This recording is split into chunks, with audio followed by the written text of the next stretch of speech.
Thank you so much. I just love that we care so much more about dogs' lives than we do actual lives, but I'm going to continue on.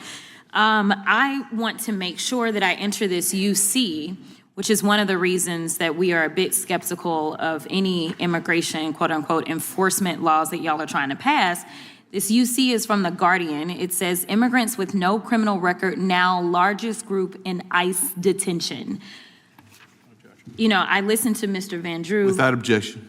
Thank you so much. I listened to Mr. Van Drew, who I do respect, and he went on and on and on about how this is about the bad guys. And I will be honest with you and tell you that when it came down to the election, there were a lot of people who really believed that the Republicans and the president were all about getting the bad guys out. People truly believed your words, but your actions are not matching up, because I've got the receipts showing that they are not matching up.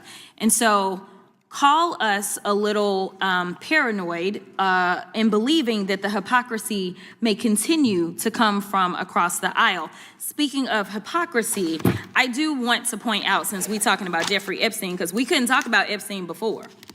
If y'all recall, we were gone for about 2 months because we couldn't talk about Jeffrey Epstein.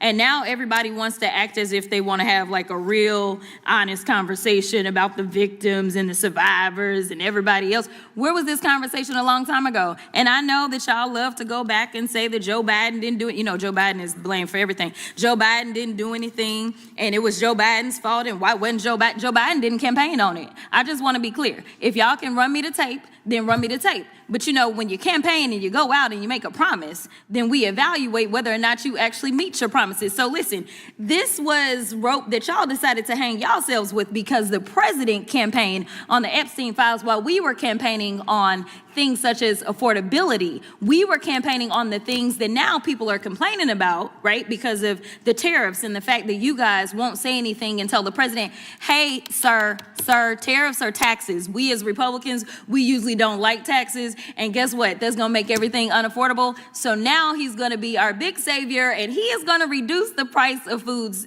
because he is the guy that actually increased the price of foods. So listen, if you can have this honest conversation about Epstein now, let's just go ahead with this lame duck president and be honest about everything that the American people care about.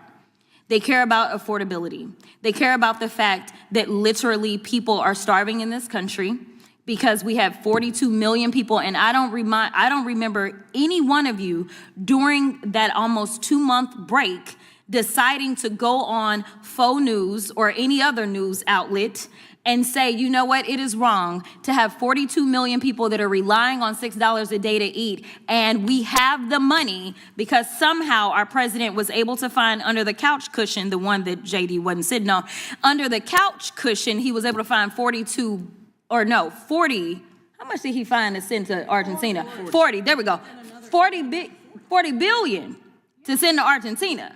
But those emergency funds, he couldn't find them emergency funds so that Americans could eat. So listen, if y'all are gonna be honest and talk about Epstein right now, let's be honest about everything that is causing y'all to lose real bad. Did y'all see the election results on November 4th?